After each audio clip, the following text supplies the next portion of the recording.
Good evening, ladies and gentlemen. Lounging with Lisa, the video series, oh dear, that has me lounging while coming at you with thoughts of the day.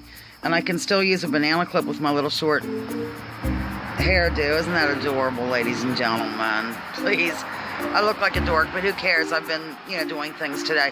I just wanted to check in and get things rolling like I used to by doing some videos here from the outdoor studio. It's very cool. I'm loving this. I'm a little frisky today, actually, because it feels like fall weather a little bit. And I live for the fall. It's my favorite time of the year, the autumn, excuse me. So, I'm just dropping in. I really don't have a whole lot to report. Work is work. Play is play. We did take a night off last night from doing the vegetables. The night before that, what's today, Wednesday? Monday night, ladies and gentlemen, it was the worst night of my life. It wasn't really, but it was extremely harrowing, is that the word? Sunday I didn't get hardly any sleep. I was up till like 3 in the morning or even 4, like on and off between those hours. And so I got up Monday, it's a good way to start the day, and I was just cranky and punchy. It was that day that I cried while trying to paint. I told you about it. It was an outdoor video in the backyard. Okay, it doesn't matter. Perpet was given 10 dozen ears of corn, 10 dozen. I know the math. That's 120, I think. Yeah, it is. Is it? Oh my gosh, ladies and gentlemen, I am terrible. It's 120. I'm almost positive.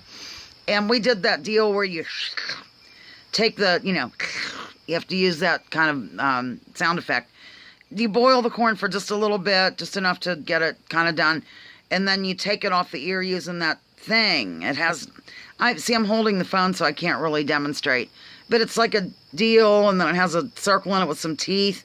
And it takes the corn off the ear, ladies and gentlemen. And so we did that for hours on end. We had to husk this corn wildly. I mean, when Perpetual got out of the van and started hauling in 2 bags that looked like feed sacks that we used to use for the ponies. Actually, we didn't really have to feed the ponies, but you know what I mean. We didn't feed our ponies. That sounds awful. They really thrived on the grass and hay. We didn't have to give them anything special, is my point. In fact, I had to keep Joe out of the grass a lot of the times. He had to wear a grazing muzzle because he picked up too much weight and it wasn't good for him. All that jazz. Okay.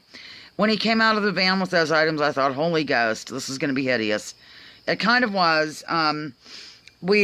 I think we got 50 plus, maybe 60, I can't remember, freezer bags out of the deal. And they will be going into the freezer. And in fact, Perpetual went and got a different freezer because this one has been around since, I don't know, Truman was in office or something. And so we're switching that out. And I keep pointing to the garage because that's where it will be escaping to come over here. So we're doing that, of course, tomorrow on deadline day because it's always very convenient when we do everything. And it takes place on my deadline, generally speaking. So, yeah, that's what we did the other night, wildly. And then, I've been fiddle-farting around with the art stuff. And as you know, I organized the studio. And I worked a little bit today on some things. I'm just taking my time with it.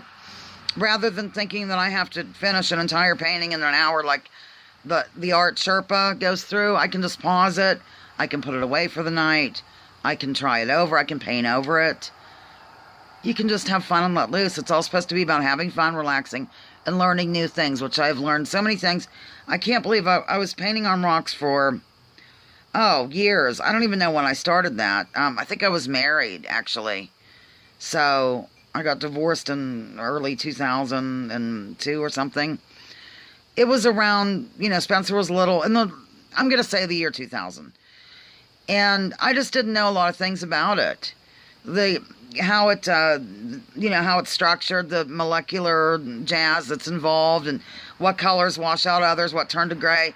It's really interesting to learn all this stuff. I would love to have an actual place where you could go and take a little class and just learn the basics of art. What's it all about? Art, man. You know what I mean, ladies and gentlemen. Just basic stuff for older people. So anyhow, that's what I've been doing, and my job, and herding cats. The cats are also frisky today because of the cool weather, and they wanted to go out. I did let them out this morning, and that's all I have to report. I think. Oh, Mother found some old photographs and news clippings, and I am going to go over there and make a video eventually. She has them displayed downstairs in her first basement displayed. You know what I mean. And I'll show you those at some point. One more thing. Pardon me. I am so sorry. I believe, tentatively speaking, that my first live gig, back from my vacation, summer vacay, is going to be the weekend of September 8th and 9th, and I believe I will do both days. Unless something weird happens, that's the game plan. We'll celebrate Vesper on the 8th. I think these are the correct dates. And Rocks. Botox Rocks has a birthday. I think he said September 3rd. And we will do that on the Sunday. So that's how I will do this. So that's all. Lounging with Lisa, the video series that has me lounging while coming at you with thoughts of the day and some little bangs. Please join me, join others, drop your political identities, let's focus on issues. Leave labels at the door, research before you judge, and remember, war is a racket. Don't take my word for it. Check out General Smedley Butler and what he had to say. Bye-bye.